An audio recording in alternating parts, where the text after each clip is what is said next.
بله تماشاوان هجال سر و مجاره از برای خوب بدم میوان خواه برای سیامند حجو سروک شپلا پیشاروجا کرد لسوریه دان باش برای سیامند امیج جوینا داویه یا امریکا و ترکیه دست بکن دبیجن تدا هاتیه کو اوه کوریدورا که آشتیه ممر سلام دامزرینن اف ناف نو هاتیه هوله و چاوا دنرخینن اوه ده برجواندیا که دبه وەکو خواتکە ئیرۆ ترک و ئەمریکی بەشێ لەشکری لەڤهاتنە و ترک ئەنەدڵ و ئەجنسی کێمایی هەیفپەیڤینەکردە ویزارەتە بەڕێوانیە ترکی و دبێژێ ئەم ئەمریکی لەڤهاتنە وێ هەرێمەکەوەکەتە گۆ کڕیدۆرەکەی ئاڤاکردن هەرێمەکە ئارام بەس ئەس باوەڕ دەکەم ترک او مشروعي خوا ويبيك بينن مشروعيش دسبيكا بيدي كتي حريمي دا قد بيجن چرابي بيگاكا يعني هيزا كنيزيكي بيگاكا لسر سينوري ما بميني وخيات كي امريكي رازي كرنا وكتي قوتن لذهاتنا حتى 40 كيلومتري برفرح بون وجاليه دي باش دربيسي حتى كوباني أظهرين حتى أنها ناي بحث كرن قامش له هرمي ديجي بشك جيبن بس از بهارت کم اف گاف ویترک هریم خنا بن کنترل خدا و داخیانیا وزیره بروانی دا خویای ترک چت خوازن دخالی اساسی دبیجی یک جی هریمش پیکاکا ولکن یا دو پنابریل ترکی وگرین اف منطقه نادید کنه هریم آرام از بهار دکم تشتکی گلکی خرابش بوی کردستان سوریش بوی کرد سوری هک عفرین دوباره نبی بس گوهرتنه که دموگرافی مظن باشه برز سیامند ده اکرم فکرن داخلانیا و هون وقت شپلا پیشروجا کرد سوریه یعنی تشتکی بالکشت ده هیا و گوتیه و آمجه پیکریه کو هریم آرام یعنی هریم اوله یا کو ترکیه و ترکیه دخوازه لروجاوای کردستان دامزرینه اوه نبه هریم آرام لسر خلق روجاوای کردستان مترسیه واجه چه هیا؟ وكم قوت مترسي أوا بنابري السوري بقرين حريمي وبراستي گوهرتنا که دموگرافی چه به از بخونه دیجی ما بنابري سوري بقرنا سوري وكردستان سوري جي بش سوريا بس دبن تركادا وترك حريمي إدارة بكن أبقلكي خطر سياستات تركا العفريني خياب هكا بري عفريني هيفيه كسنا هبون براستيش بيدي خلاص بن ظلما بيكاكا خلاص ببن وكالكا تقوت بلكي ترك باشتر بن بس تركا إثبات كر بو سياستا وانا كجيا بيكاكا كيما العفريني نباشتر كيفي كبتوجك هيا بو أمريكي كاربن دخطيل واكن بن جعفديريا أمريكيا دا أو سياستا العفريني دوباره نبي بس كاريسا هري مظن أواقو براستي خيات كي لشكري تركوي درباسي كردستان سوري بن وخيات كي أمريكي جي رازي كرنا وكم قوت سر قاعدتي دميني براستي و لشكري ترك تاني درباس بن وأمريكي بتشرنجي الهريمة أما بمينن سرسينو الكردستان سوري باشا برز يومان تركيا أمريكا بتش رازي كريا حتى كو تدبيجي أو درباسي روجافاي كردستان ببن يعني او كسي بهورت كرغو امريكي رازي نبن براسي تشتكي سياستي فهمنا اكي امريكي برجوندي خود باريزن امريكي ايرو برجوندي و بهتر بتركاهنا بيكاكا و بيديرا وتالي بيكاكا و بيدي خدمه امريكيات كن بشرط ومرج از باورت كم ديسا وكرقة ودير الزور وغلانتي أمريكية بكن ودجي داعش شر بكن وهريمي هكا ما بن وإدارة هريمي بكن وخدمة أمريكية بكن يكش علي ديفا ترك هذالك استراتيجي جرينجنج أمريكية رات حلفي ناتو دنا وهيزكا سياسي ناف دولتي دوركوي قلكي جرينج هاي جبوي خاطري بيكاكا و بيدي أمريكي نمستعدن دانوستاني خواب تركارا خراب بکن وش علی دی و هریما ترت خوازن درباس ببن ج امریکی را نگرنگ براستی یعنی امریکی بشه سر سینور بجه ت هزي واي مظن نين هزي واي مظن يترك يا امريكي هنا لدير زور ورقانا وجوجا روجفا خيابود كاري سياسي امريكي وحتى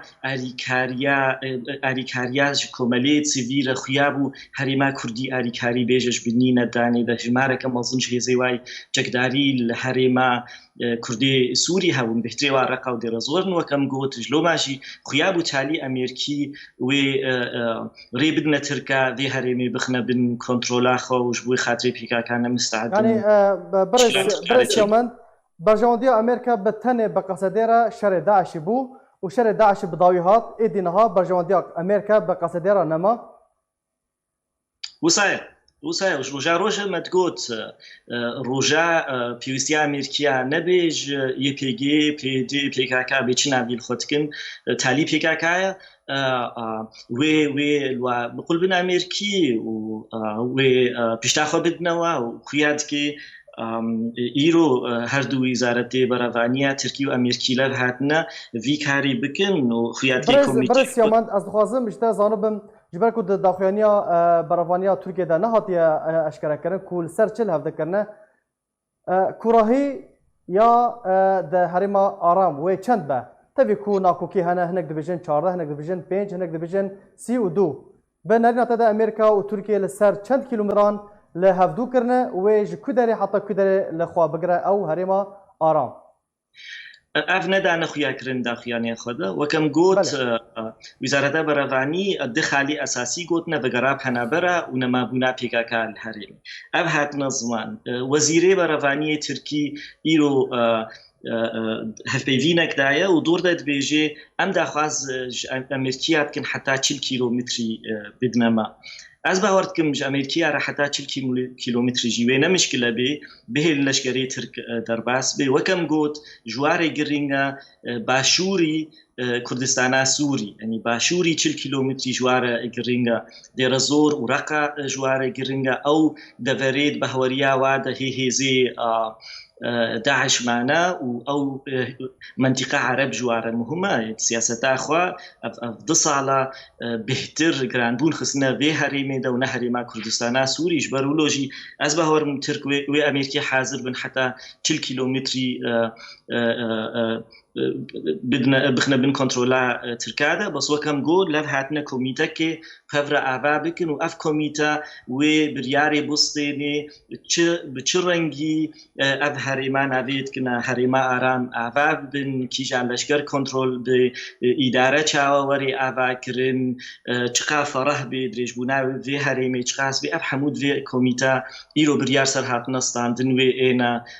گفتگو کرن باشه برز سیامند داخلانی و ده و بحثا صيغتان كريا و بحثا چارایان كريا متخوازن تجمرا بهرگلی بحثا وان چارایان بکه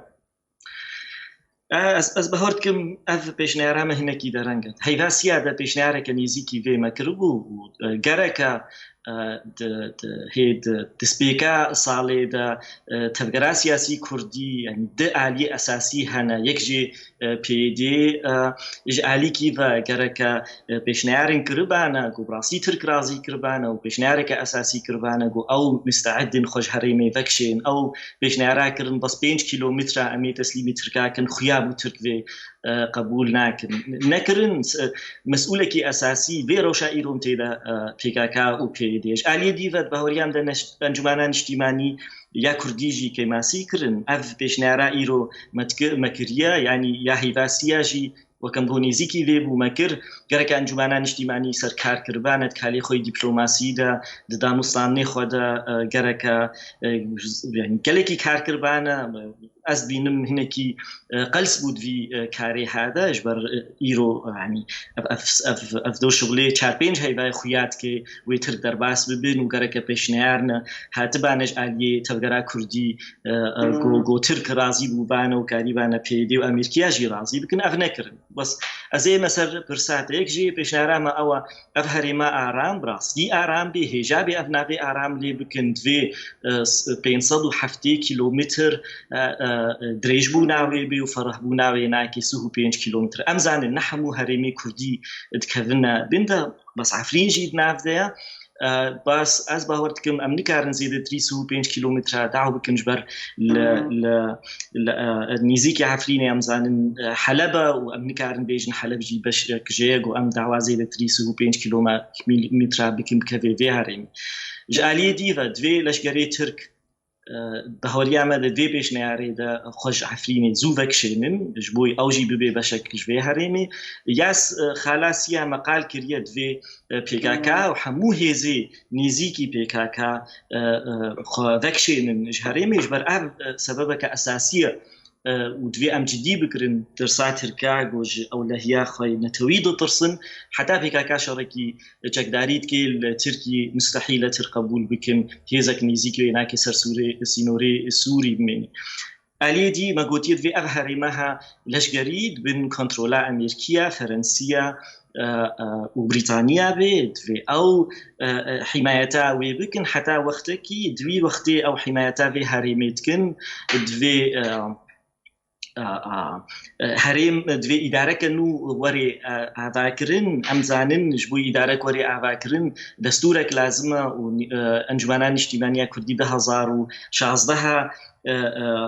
دستورك جبوي كردستان سوري تشيكربو ماغوتي افكاري دبي بنجهك جيرا اجالي ديفا دخوازامش حكومه الماني او اريكار بيجبوي اف اداره هاوري افاكرين كسي بروفيشنال لازم para لازم دفي تخلكي فير بكي تشاوا اداره كديمقراطي حمو ما في حمو كسي بهاريزي تشاوري افاكرين تدريب الشرطه وقالك تشتيدي ما قلت قالك كيتيا اوروبا والمان دخواز في بكن اف نقطه اساسيه بس از بهورتكن هناكي درنگا قالك جميش ومسر في كار كربانا كاري خوي دبلوماسي ده ام هناكي باشمان باشه برز سیامند پرسامنیا داوی او ماترسیا پیکاینا اپراسیون لشکری زیده دبن هون چاوا چارانویسا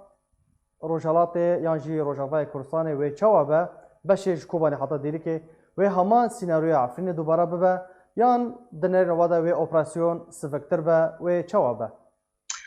از باورت کن گلک تشتهنه ببن یکجی پیگاکا و چی سیاستی بکی امزانن پیگاکا پیلا تالی خندقه آباد که و هک براستی شر بکی و سینوریا عفرینی دوباره دوبی و او بشی دیجی خراب بی و که عفریبی جالی دی و همان بن پیکرن و داری جو ورن پیکانین برز سیامند همان بن پیکرن و رفاندن و کریارن لعفرینی چه دبن لوی داری جو ورن دوباره کرن سر منی براستی يعني دورة أمريكية ويتشبه في هرمي ده بس أصبح سيناريو متخصص أزبكم برساتا بس بدون يكجي وكم قوت سد مني في كاكاوي تشكي ويشركي يعني ويخوفك شيني براستي بس د علي هنا يعني حتى انها سياستا في كاكا نخويا علي خندقة بعد كيش علي دي وجده كادري خوي سياسي قنديلي دكشين هجمارة كما أظن كادري واي كردستانا إيراني جده و دكشين قوتنا ناكي دوي ونخوفكشين هرنا كردستانا عراقي عفريني جي أفكرن بس نما ناوي ناكي شرناكن أزهي فيتكم قوشرناكن جبر زانن سرناكفن ديجي تركا شربكن جالي ديفا سيناريو عفريني دوباره نابي تركا فكريداي وامريكا فكريداي راستي وي امريكي بچرنگي اف كوميتا تشيكرن وي دورا واناكي تشبي وي الهريمي منين يعني براستي تسليمي تركا كن هكا تسليمي تركا كرن ولشجري امريكي دوي هريما لشجري ترك درباس ببن نمينن ترسام او براستي عفرين دوباره ببي رفاندن بن بيكرنا ما في مروفا جهرتنا ديموغرافي اول تشتي هري خطر بالشجري عرب اف جروبي تندرو واناكي درباسي هريما ما بكن اف مشكله كالكي مصنع قالك ساس جبو سيامند حجو برز سيامند حجو سروك شابيلا بيشاروجا كورد لسوريا كوت ميفانيمبو